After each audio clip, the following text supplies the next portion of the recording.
दोस्तों कल हो के अगर आपका जॉब चला जाए, किसी भी प्रकार का इमरजेंसी आता है, तो क्या आप फाइनेंशियली तैयार हैं? अगर आपका जवाब है नहीं, तो आज का वीडियो ये सिर्फ आपके लिए है। दोस्तों आज मैं पूरा डिटेल में बताने वाला हूँ कि इमरजेंसी फंड होता क्या है। तो दोस्तों बात करते हैं, सबसे पहले इमरजेंसी फंड होता क्या है। दोस्तों इमरजेंसी फंड होता है जब किसी भी प्रकार का आपका इमरजेंसी हो, उस वक्त आपके पास कुछ फंड होना चाहिए, यानी कुछ पैसे जमा होना चाहिए। दोस्तों एक तरह से मैं एग्जांपल बताता हूँ, जैसे कि 2 से 3 साल पहले देखे होंगे, कोरोना आया था। यानी कोरोना में आप देख सकते थे किस प्रकार का उसमें फाइनेंशियल प्रॉब्लम हुआ था पूरा इंडिया में, यानी पूरा वर्ल्ड में हुआ था। इस प्रकार से आपका जॉब छूट गया था उस समय, आपका बिजनेस बैठ गया था, फिर मतलब फाइनेंशियल फ्रीडम आपका बिल्कुल ख़त्म हो गया था। तो इसीलिए आगे चल कर ऐसा कुछ ना हो, इसलिए पहले से इमरजेंसी फंड कर लेना सही है। इसको बोलते हैं इमरजेंसी फंड, यानी इमरजेंसी आने पर कुछ पैसा जो इसको हम बचा रखें वो बाद में आके काम आ सके। ठीक है दोस्तों, ये तो समझ गए इमरजेंसी फंड होता क्या है।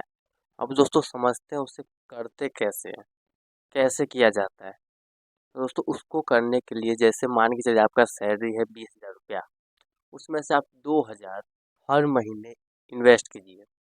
यानी कि इन्वेस्ट करना है आपको किसी भी स्टॉक मार्केट या फिर किसी भी एसआईपी में आपको इन्वेस्ट नहीं करना है, उसको आपको बचा के रखना है। यानी कि आप सेविंग अकाउंट में नहीं तो आप उसका एफडी करवा सकते हैं, नहीं तो आपके पास कुछ कैश भी रहना चाहिए। ठीक है, कुछ कैश रखिए, कुछ अपना एफडी करवा दिए और सेविंग अकाउंट में जमा करके रखिए।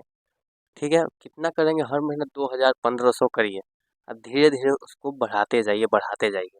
जैसे इस महीने 2,000 किए तो अगला महीना 2,500 कर दीजिए, उससे अगला 3,000 कर दीजिए, उससे अगला 4,000 कर दीजिए। इस तरह से धीरे धीरे बढ़ाते चलिए। ठीक है, इस तरह से आपको इमरजेंसी फंड करना है, सेविंग अकाउंट नहीं तो एफडी में। ठीक है, मैं तो बोलूँगा एफडी अगर मैं करते हैं तो आपको बहुत अच्छा रहने वाला है, क्योंकि एफडी में आपको 7% रिटर्न मिलता है।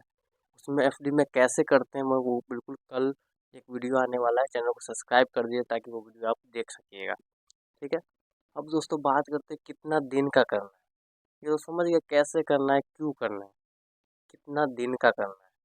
तो दोस्तों आपको इमरजेंसी फंड कम से कम, अगर आप जॉब करते हैं तो कम से कम 3 महीना से 6 महीना तक का करना है। यानी कि एग्जाम्पल के लिए आप मान के चलिए, अगर आपका सैलरी अभी 15,000 या 20,000 है, अगर 20,000 सैलरी है, तो कम से कम आपको 60,000 से लेके 1,20,000 तक करना पड़ेगा। यानी कि 20,000 से आप डिवाइड मतलब मल्टीप्लाई कर दीजिए, जितना महीना का आप करना चाहते हैं। 3 महीना करिएगा तो 60,000, अगर 6 महीना करिएगा तो 1,20,000। और दोस्तों अगर आप जॉब छोड़ के अगर बिजनेस करते हैं, तो आपको कम से कम 9 महीना से 12 महीना तक का करना पड़ेगा। अगर आपका खर्चा 50,000 है तो 50,000 इंटू 12 कर दीजिए, 9 कर दीजिए। कम से कम 9 महीना, ज़्यादा से ज़्यादा आप 12 महीना या फिर 2 साल का भी कर सकते हैं, अगर बिजनेसमैन है तो। क्योंकि दोस्तों कुछ इसमें आपको कैश रखना पड़ेगा ध्यान से, इसमें आपको कैश रखना पड़ेगा, कुछ को सेविंग में कर दीजिए, नहीं तो आप एफडी में भी कर सकते हैं। दोस्तों आप तो समझ गए कि इमरजेंसी फंड होता क्या है, उसे कैसे करते हैं और कहाँ करते हैं। ठीक है, तो दोस्तों अब आपको इसमें कौन कौन सा गलती नहीं करना है। उसमें सबसे पहला गलती, आपको म्यूचुअल फंड या एसआईपी में आपको इन्वेस्ट बिल्कुल भी नहीं करना है, स्टॉक में इन्वेस्ट नहीं करना है।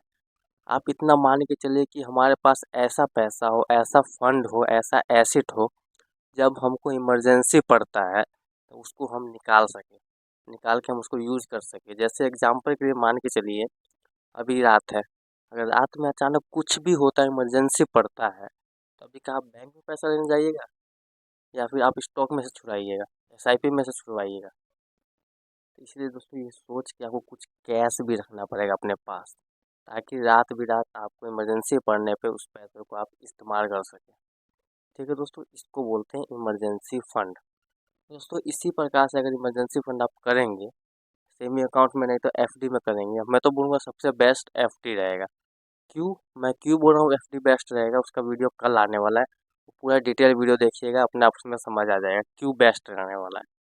7% रिटर्न मिलेगा वो बेस्ट नहीं है, रिटर्न तो मिलेगा वो मैं मानता हूँ, वो बेस्ट नहीं है। और क्यों बेस्ट है वो आपको कल वाला वीडियो मिलेगा। ठीक है दोस्तों, आज का वीडियो इतना ही था। इमरजेंसी फंड क्या होता है, इसे कहाँ करना है, कैसे करना है, ये मैंने पूरा डिटेल बता दिया है। इस अकॉर्डिंग से अगर आप करते हैं तो आगे चल के इमरजेंसी के लिए आप कुछ पैसा इन्वेस्ट कर सकते हैं। तो दोस्तों अगर वीडियो बढ़िया लगा हो तो वीडियो को लाइक कर दीजिए, कमेंट करना मत भूलिएगा कि वीडियो आपको कैसा लगा, और चैनल को सब्सक्राइब कर दीजिएगा। मिलते हैं ऐसी और वीडियो में।